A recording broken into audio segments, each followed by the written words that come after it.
श्री साई नाथाय नमः। आइए आज हम अध्याय 4 का आरंभ करते हैं। इस अध्याय में श्री साईं बाबा का शिरडी में प्रथम आगमन, संतों का अवतार कार्य, पवित्र तीर्थ शिरडी, श्री साईं बाबा का व्यक्तित्व, गौली बुआ का अनुभव, श्री विट्ठल का प्रकट होना, क्षीर सागर की कथा, दासगणों का प्रयाग स्नान, श्री साईं बाबा का शिरडी में प्रथम आगमन तथा 3 वाड़े के बारे में चर्चा की गई है।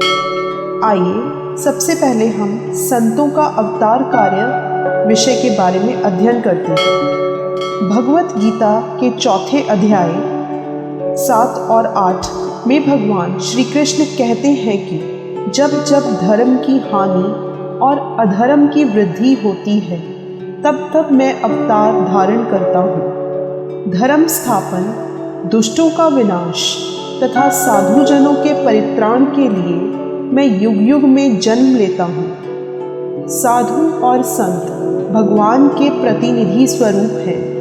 वे उपयुक्त समय पर प्रकट होकर अपनी कार्य प्रणाली के द्वारा अपना अवतार कार्य पूर्ण करते हैं। अर्थात जब ब्राह्मण, क्षत्रिय और वैश्य अपने कर्तव्यों से विमुख हो जाते हैं, जब शूद्र उच्च जातियों के अधिकार छीनने लगते हैं, जब धर्म के आचार्यों का अनादर तथा निंदा होने लगती है, जब लोग निषिद्ध भोज्य पदार्थों और मदिरा आदि का सेवन करने लगते हैं, जब धर्म की आड़ में निंदित कार्य होने लगते हैं, जब भिन्न भिन्न धर्मावलंबी परस्पर लड़ने लगते हैं, जब ब्राह्मण संध्यादि कर्म छोड़ देते हैं, कर्मठ पुरुषों को धार्मिक कृत्यों में अरुचि उत्पन्न हो जाती है, जब योगी ध्यानादि कर्म करना छोड़ देते हैं और जब जन साधारण की ऐसी धारणा हो जाती है कि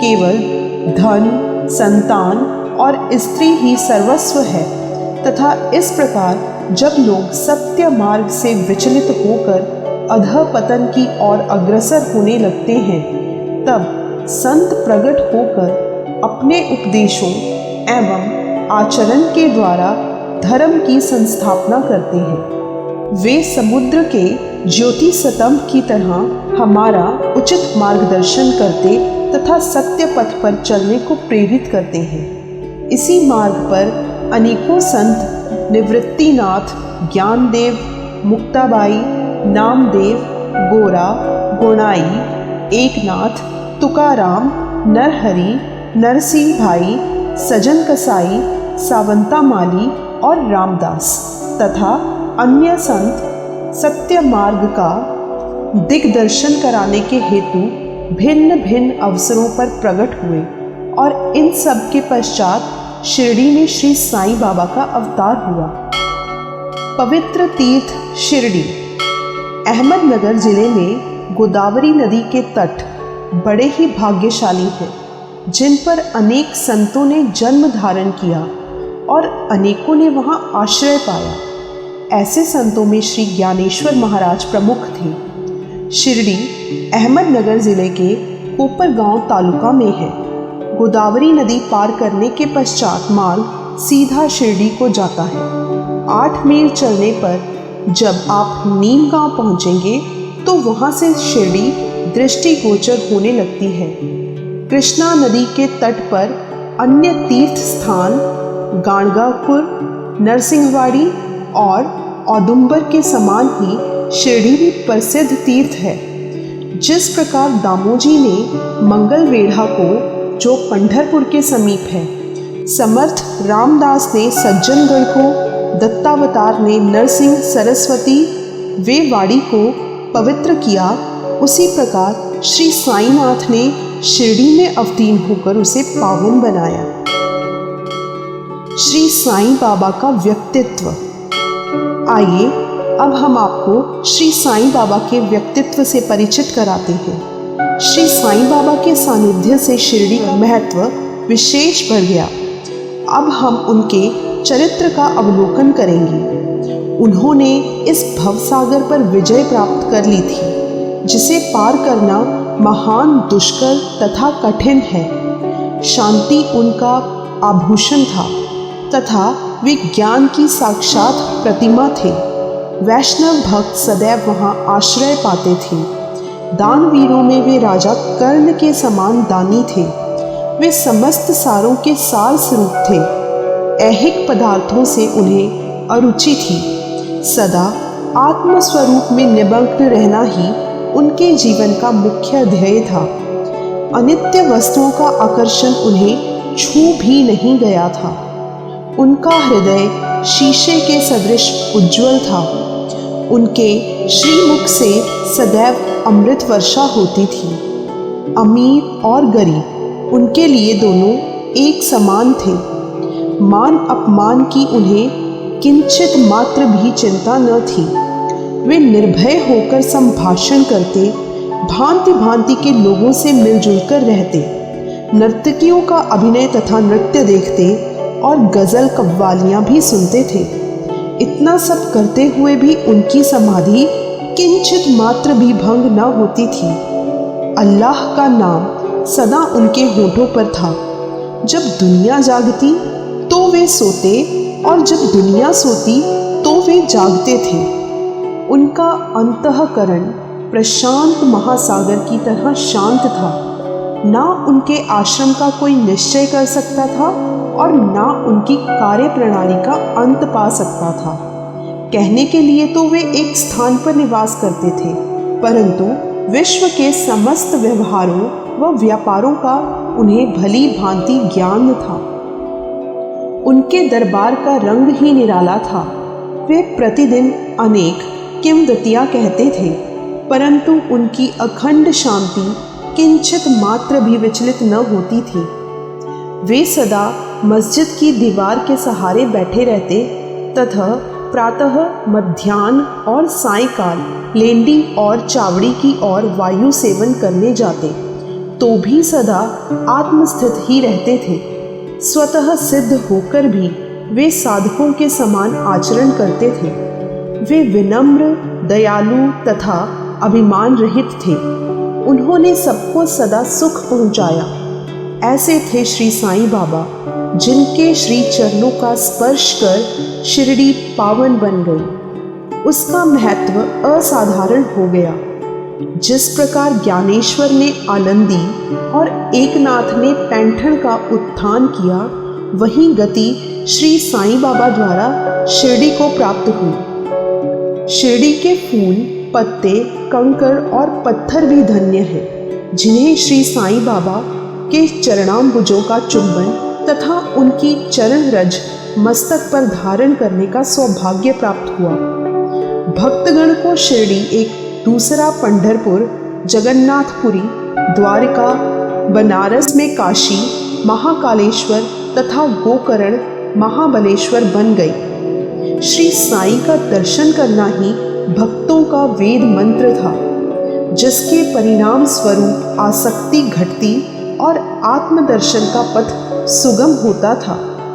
उनका श्री दर्शन ही योग साधन था और उनसे वार्तालाप करने से समस्त पाप नष्ट हो जाते थे। उनका पाद सेवन करना ही त्रिवेणी यानी प्रयाग स्नान के समान था तथा चरणामृत पान करने मात्र से ही समस्त इच्छाओं की तृप्ति होती थी। उनकी आज्ञा हमारे लिए वेद सदृश थी।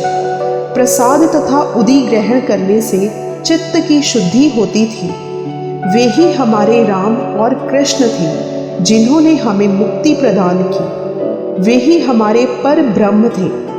वे छंदों से परे रहते तथा कभी निराश व हताश नहीं होते थे।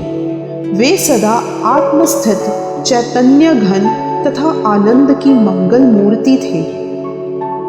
कहने को तो शिरडी उनका मुख्य केंद्र था, परंतु उनका कार्यक्षेत्र पंजाब, कलकत्ता, उत्तरी भारत, गुजरात, ढाका और कोंकण तक विस्तृत था। श्री साईं बाबा की कीर्ति दिन प्रतिदिन चहुं ओर फैलने लगी और जगह जगह से दर्शनार्थ आकर भक्त उनके लाभ उठाने लगे। केवल दर्शन से ही मनुष्यों, चाहे वे शुद्ध अथवा अशुद्ध हृदय के हों, कि चित्त को परम शांति मिल जाती थी। उन्हें उसी आनंद का अनुभव होता था जैसा कि पंढरपुर में श्री विट्ठल के दर्शन से होता है।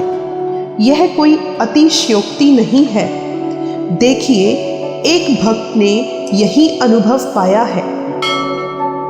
गौली बुआ, लगभग 95 वर्ष के वयोवृद्ध भक्त जिनका नाम गौली बुआ था, पंढरी के एक वारकरी थे। वे 8 मास पंढरपुर तथा 4 मास गंगा तट पर निवास करते थे। सामान ढोने के लिए वे एक गधे को अपने पास रखते और शिष्य भी सदैव उनके साथ रहता था। वे प्रतिवर्ष वारी लेकर पंढरपुर जाते और लौटते समय श्री बाबा के दर्शनार्थ शिरडी आते थे। बाबा पर उनका अगाध प्रेम था। वे बाबा की ओर एकटक निहारते और कह उठते थे कि ये तो श्री पंढरीनाथ श्री विट्ठल के अवतार हैं, जो अनाथों के नाथ, दीन दयालु और दीनों के नाथ हैं। गौली बुआ श्री विठोबा के परम भक्त थे। उन्होंने अनेक बार पंढरी की यात्रा की तथा प्रत्यक्ष अनुभव किया कि श्री साईं बाबा सचमुच में ही पंढरीनाथ हैं। विट्ठल स्वयं प्रकट हुए। श्री साईं बाबा की ईश्वर चिंतन और भजन में विशेष अभिरुचि थी। वे सदैव अल्लाह मालिक पुकारते थे तथा भक्तों से कीर्तन सप्ताह करवाते थे। इसे नाम सप्ताह भी कहते हैं।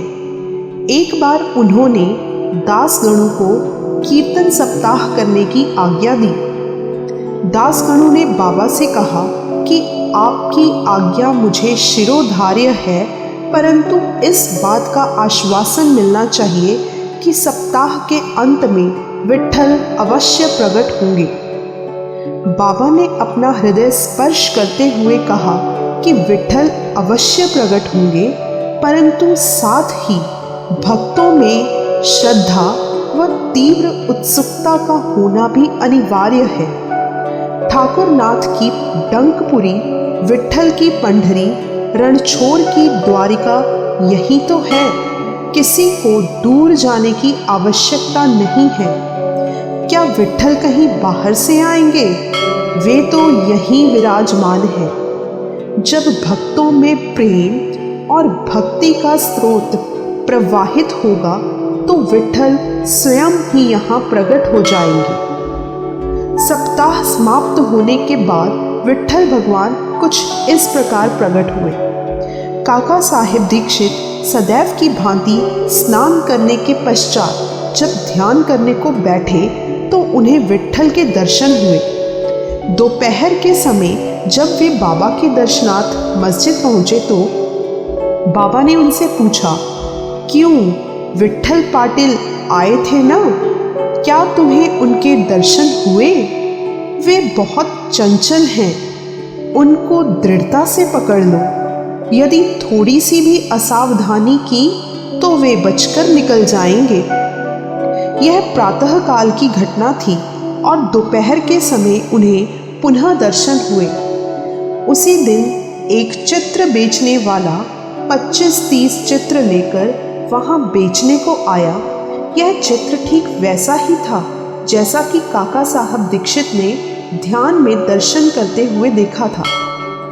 चित्र को देखकर और बाबा के शब्दों का स्मरण कर काका साहेब को बड़ा विस्मय और प्रसन्नता हुई। उन्होंने एक चित्र सहर्ष खरीद लिया और उसे अपने देवघर में प्रतिष्ठित कर दिया।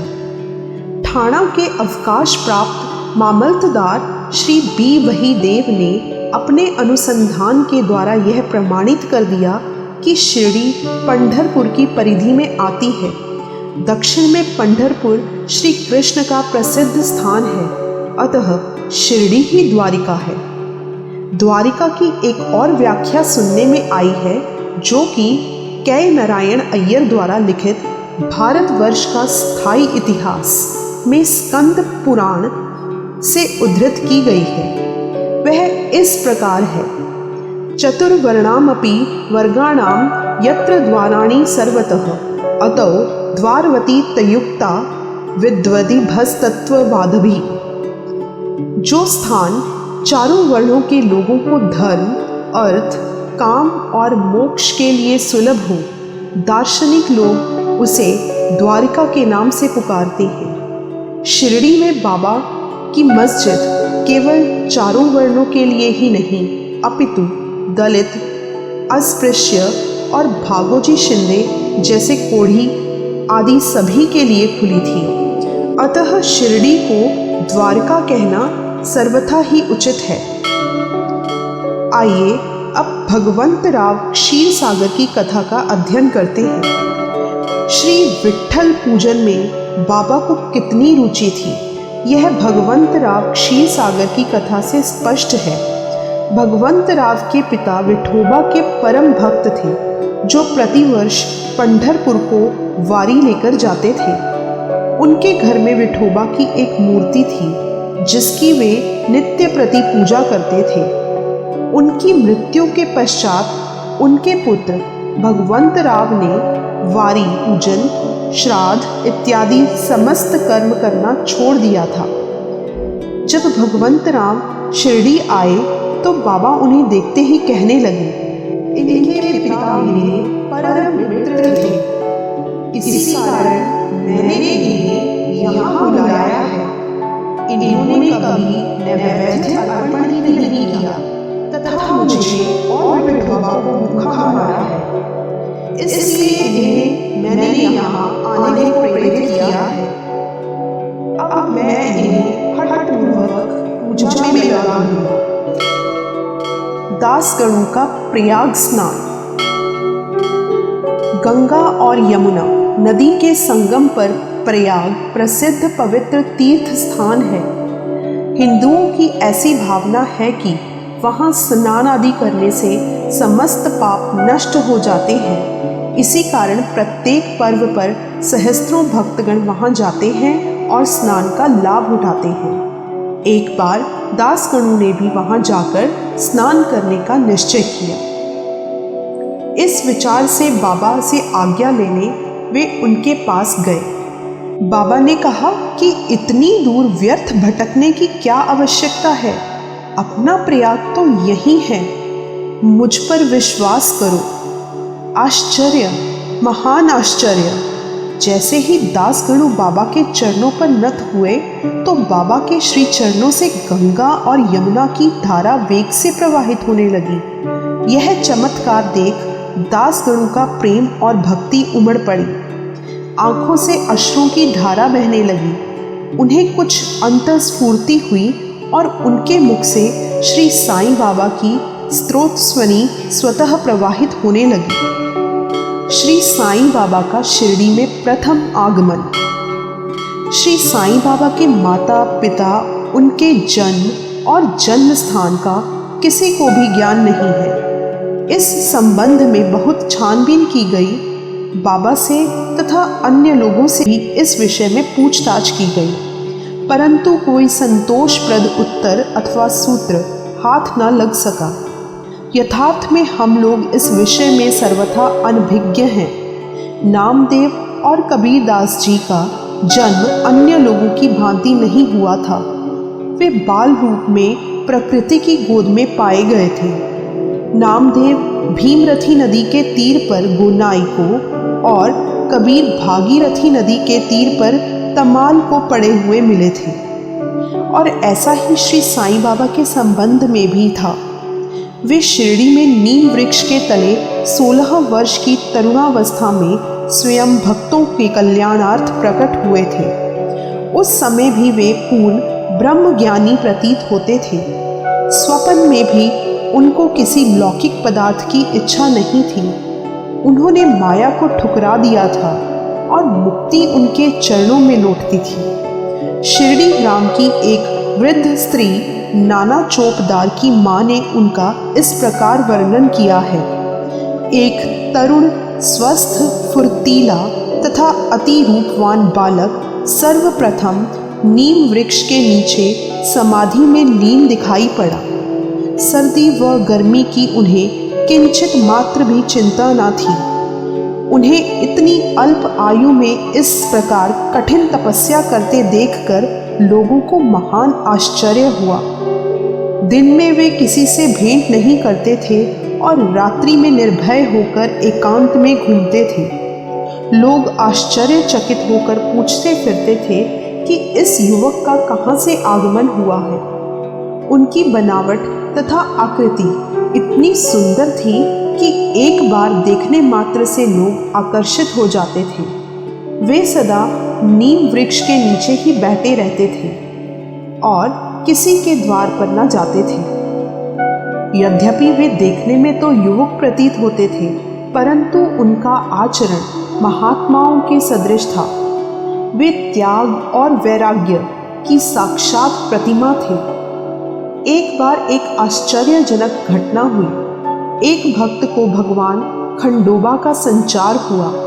लोगों ने शंका निवारणार्थ उनसे प्रश्न किया कि हे देव, कृपया बतलाइए कि ये किस भाग्यशाली पिता की संतान है और इनका कहाँ से आगमन हुआ है। भगवान खंडोबा ने तब एक कुदाली मंगवाई और निर्दिष्ट स्थान पर खोदने का संकेत किया। जब वह स्थान पूर्ण रूप से खोदा गया तो वहाँ एक पत्थर के नीचे ईंटें पाई गई। पत्थर को हटाते ही एक द्वार दिखा जहाँ पर 4 दीप जल रहे थे।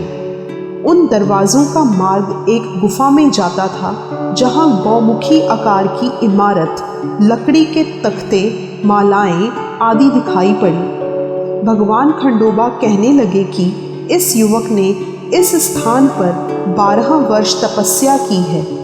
तब लोग युवक से प्रश्न करने लगे, परंतु उसने यह कहकर बात टाल दी कि यह मेरे गुरुदेव की पवित्र भूमि है, अतएव मेरा पूज्य स्थान है। तब लोगों ने उस दरवाजे को पूर्ववत बंद कर दिया। जिस प्रकार अश्वत्थ और औदुंबर वृक्ष पवित्र माने जाते हैं, उसी प्रकार बाबा ने भी इस नीम वृक्ष को उतना ही पवित्र माना और प्रेम किया। महालसापति तथा शिरडी के अन्य भक्त इस स्थान को बाबा के गुरु का समाधि स्थान मानकर सदैव नमन किया करते थे। आइए अब 3 वाड़े की कथा का श्रवण करते हैं।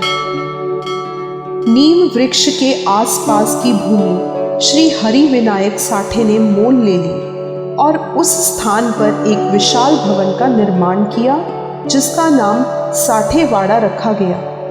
बाहर से आने वाले यात्रियों के लिए यह वाड़ा ही एकमात्र विश्राम स्थान था, जहाँ सदैव भीड़ रहा करती थी। नीम वृक्ष के नीचे चारों ओर चबूतरा बांधा गया।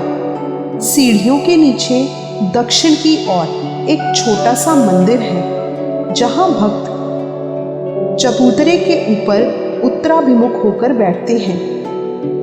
ऐसा विश्वास किया जाता है कि जो भक्त गुरुवार तथा शुक्रवार की संध्या को वहाँ धूप, अगरबत्ती आदि सुगंधित पदार्थ जलाते हैं, वे ईश्वर कृपा से सदैव सुखी होंगे।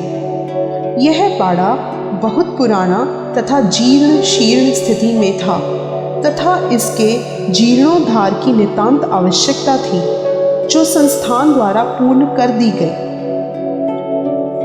कुछ समय के पश्चात एक दूसरे वाड़े का निर्माण हुआ, जिसका नाम दीक्षित वाड़ा रखा गया। काका साहेब दीक्षित कानूनी सलाहकार जब इंग्लैंड में थे, तब वहाँ उन्हें एक दुर्घटना से पैर में चोट आ गई थी। उन्होंने अनेक उपचार किए, परंतु पैर अच्छा ना हो सका। नाना साहब चांदोरकर ने उन्हें बाबा की कृपा प्राप्त करने का परामर्श दिया। इसलिए उन्होंने सन 1909 में बाबा के दर्शन किए। उन्होंने बाबा से पैर के बदले अपने मन की पंगुता दूर करने की प्रार्थना की।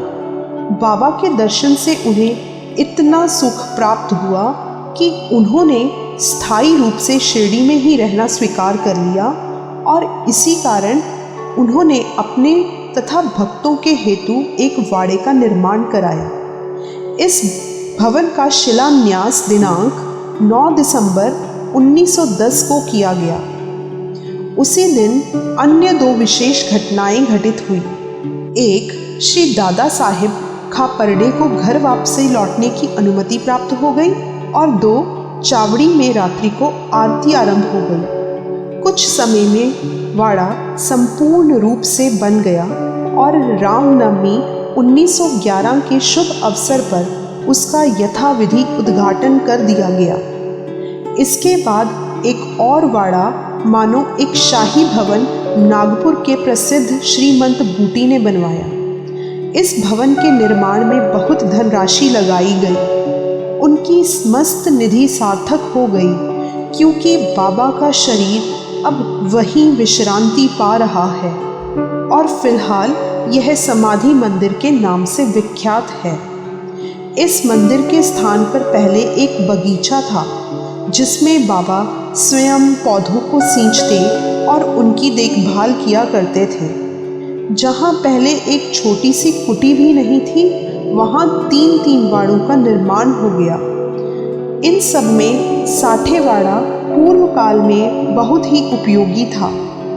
बगीचे की कथा वामन तात्या की सहायता से स्वयं बगीचे की देखभाल, शिरडी से श्री साईं बाबा की अस्थायी अनुपस्थिति तथा चांद पाटिल की बारात में पुनः शिरडी लौटना, देवीदास, जानकीदास और गंगागीर की संगति, मोहिदीन तंबोली के साथ कुश्ती, मस्जिद में निवास, श्री डेंगले व अन्य भक्तों पर प्रेम तथा अन्य घटनाओं का अगले अध्याय में वर्णन किया गया है।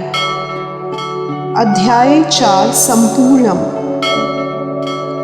ओम श्री सद्गुरु साईनाथार्पणम अस्तु। शुभम भवतु।